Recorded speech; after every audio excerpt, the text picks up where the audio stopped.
One of the most popular arguments for Islam is the argument from rapid growth. Muslims often claim that Islam must be true because it's the fastest growing religion in the world. Arguments based on popularity are quite strange, since different religions and ideologies can be popular at different times and in different ways. Christianity is the world's largest religion, but no Muslim accepts this as proof that Christianity is true. Communism was one of the fastest spreading movements in history, but what does this have to do with the truth of communism? Muslims should only appeal to Islam's rapid growth as evidence for Islam if the reasons for Islam's rapid growth have something to do with Islam being true. So the question we should be asking is, why is Islam spreading rapidly? The primary reason Islam is growing so rapidly is high birth rates. As a general rule, if your group has more children than other groups, your group's going to grow faster than other groups.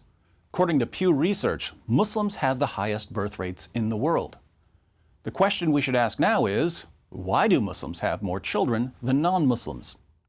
Here we find that the high birth rates are connected to Islam's impact on women. When women have fewer opportunities in life, they tend to start having children at a younger age. Fewer girls go to school, fewer go to college, there aren't many careers available to them, their parents marry them off at a younger age. Instead of starting a family in their 20s, they start a family in their early teens, and birth rates go up. So Muslims are simply having more babies than non-Muslims, and this is because Islam radically reduces opportunities for women. But there's more to the story. Pew Research notes that apostasy, leaving one's religion, isn't as common among Muslims as it is among non-Muslims. Why are Muslims less inclined than other groups to leave their religion? The answer has to do with the kinds of psychological pressures Islam places on Muslims throughout their lives. In Sahih al-Bukhari 69:22, Muhammad commands his followers, whoever changed his Islamic religion, kill him. In many Muslim countries, people who leave Islam face death, imprisonment, or at the very least, persecution. Even in the West, where apostates are protected by law, Muslims often understand that if they leave Islam, they'll be shunned by their families. Islam also discourages critical thinking about Muhammad. In Surah 4, verse 65 of the Quran, Allah declares, "But know by your Lord, they can have no faith until they make you, O Muhammad, judge in all disputes between them and find in themselves no resistance against your decisions and accept them with full submission." If you find in yourself any resistance against Muhammad's decisions, the Quran says you're not a real Muslim. Verses like this have led to generations of Muslims who are terrified of questioning anything Muhammad said.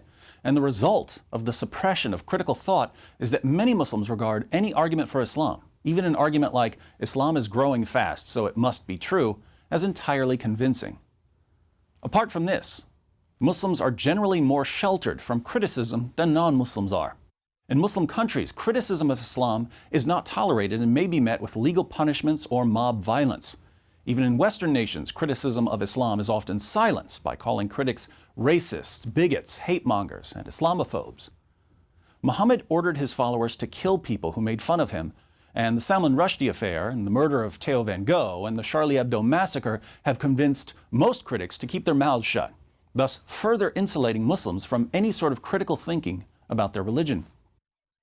So now we understand why the Muslim population is growing so rapidly.